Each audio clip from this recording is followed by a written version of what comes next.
Well, I was born in Springfield here.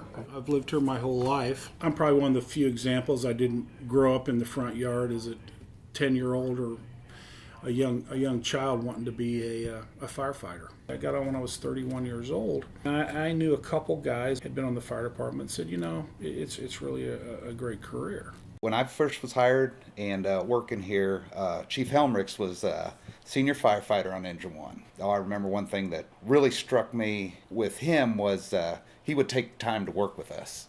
I think he's one of the chiefs that hasn't forgotten where he's come from, and I feel like he's always got our best interests at heart. I've had no complaints on anything in my 10 years as an alderman. Tim Davlin was still mayor, and he chose to put up Barry Helmerichs as the next chief around 2010. Barry Helmerichs was Jim Langfelder's choice to be the fire chief again. I think Chief Helmerichs is doing a very good job with the budget he has. He knows that he cannot ask for the moon and the sun and the stars because we don't have it. But he's made it very clear what he does need in order to do his job. His job is to make sure that Springfield residents are safe.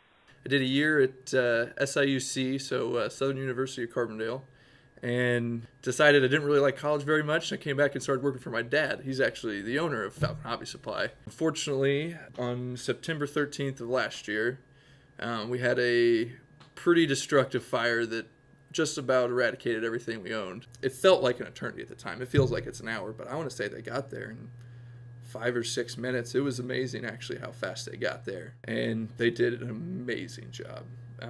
We really can't thank the firefighters enough, and just all the first responders that showed up. They kind of formed the basis of us being able to rise from the ashes and come back. I impress upon our new guys by getting the opportunity to take this job and have this job where you can serve the public, do truly great things on a daily basis. You have to uphold those values. Even as an adult, the big red trucks have a draw.